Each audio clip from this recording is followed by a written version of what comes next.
الحمد لله رب العالمين.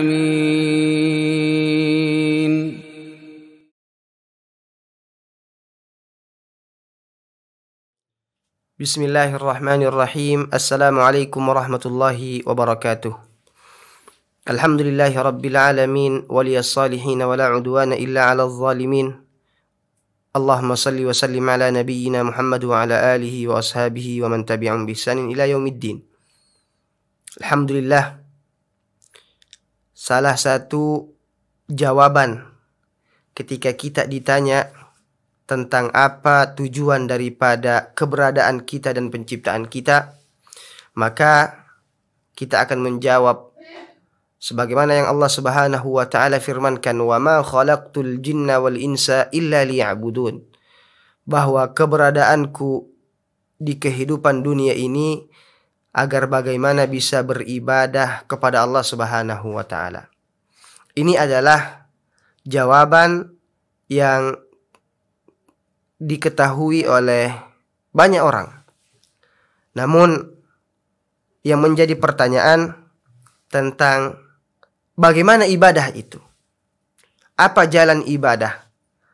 Allah Subhanahu wa taala telah menjelaskan dan merincikan tentang ibadah seperti apa dan sifat ibadah yang seperti apa yang Allah Subhanahu wa taala inginkan. Allah Subhanahu wa taala berfirman dalam surat Al-Mulk, "Alladzi khalaqal mauta wal hayata liyabluwakum ayyukum ahsanu amala." Bahwa ibadah yang diminta dari kita adalah ibadah yang ihsan.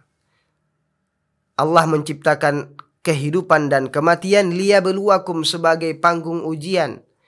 Ayyukum, siapa di antara kalian, ahsanu amala, yang paling baik amalannya.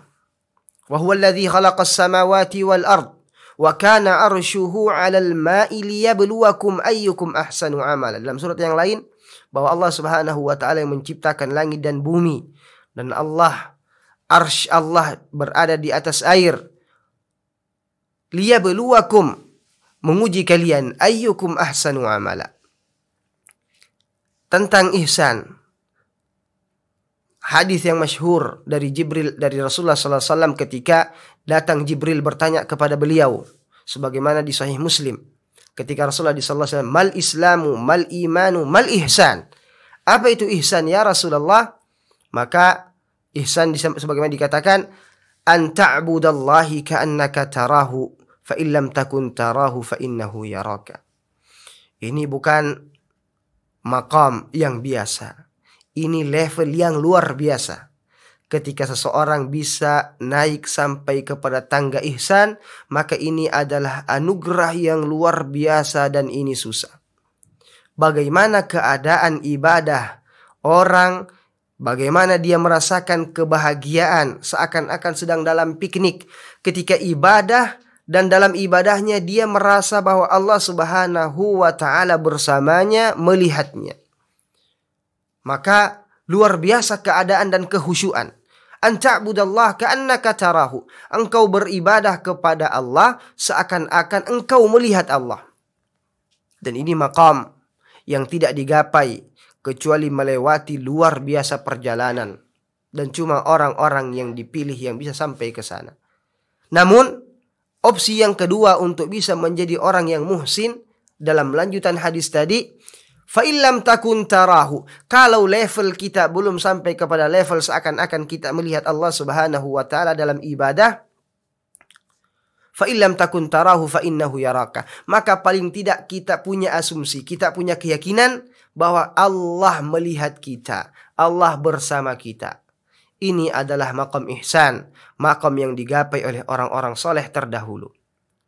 Nabi Yusuf ketika menjelaskan tentang kenapa dia tidak mau menerima ajakan daripada istri tuannya yang mengajaknya untuk berbuat dengan tindakan yang tidak baik. Qala ma'adzallah, aku berlindung kepada Allah Subhanahu wa taala. Inna rabbi ahsana mathwai. Sungguhnya Tuanku, ada dua tafsir. Sungguhnya Allah Subhanahu wa taala telah berbuat baik kepadaku. Atau Sesungguhnya tuanku telah berbuat baik kepadaku. Artinya, apakah mungkin kebaikannya aku balas dengan hal yang tidak baik kepadanya? Hal jazaul ihsani illal ihsan. Dan Allah Subhanahu wa taala menyiapkan jawaban bagi orang-orang yang bisa sampai kepada tahap ihsan ini, bahwa tidak ada kebaikan kecuali dibalas dengan kebaikan. Ini diterima oleh akal, diterima oleh logika, bahwa kebaikan yang menjadi balasannya adalah kebaikan, dan keburukan akan mendapatkan daripada tindakan keburukannya yang serupa, yang setimpal. Jamaah sekalian yang dirahmati Allah Subhanahu wa taala, dan ihsan ini bukan perkara yang mudah. Karena ihsan bukan cuma di masjid, bukan cuma ketika sholat, tapi dalam setiap aktivitas kita, kita merasa muraqabatullah, kita merasa Allah bersama kita, kita merasa Allah senantiasa menyaksikan dari setiap langkah, dari setiap tingkah laku yang kita lakukan.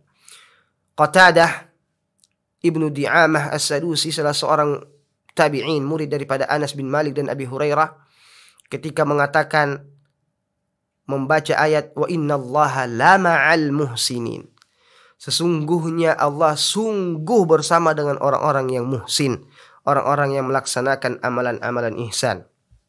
Kata beliau, orang yang Allah Subhanahu wa taala bersamanya, maka tidak mungkin dikalahkan oleh apapun.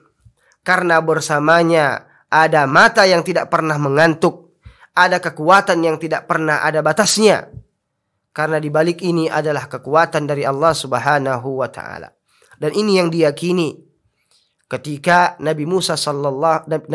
ketika Rasulullah sallallahu alaihi wasallam berada di Gua Hira, berada di Gua Thur, bersembunyi dari kejaran kaum Quraisy.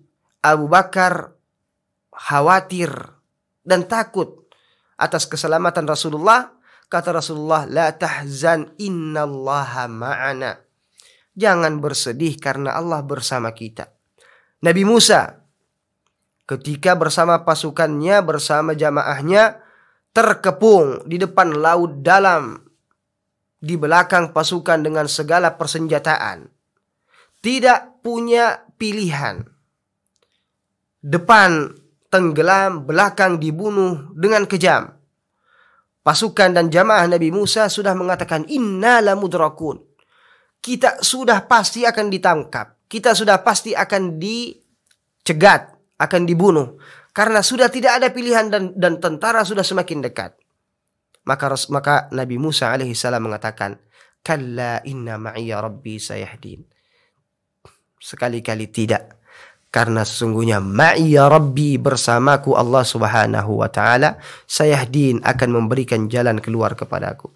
Jamaah sekalian rahmati Allah Subhanahu wa taala, bulan Ramadan, bulan kita menata ibadah kita, mengevaluasi tingkah laku kita, memperbanyak daripada azzat, kebaikan-kebaikan kita, sehingga kita bisa mencicipi, merasakan kenikmatan menjadi hamba yang Allah Subhanahu wa taala berikan kebaikan kepadanya.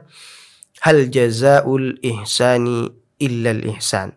Semoga Allah menjadikan kita orang-orang yang muhsin, orang-orang yang senantiasa istiqamah dalam kebaikan, sampai kemudian kita dikategorikan sebagai orang yang muhsin. Jazakumullah khaira. Assalamualaikum warahmatullahi wabarakatuh.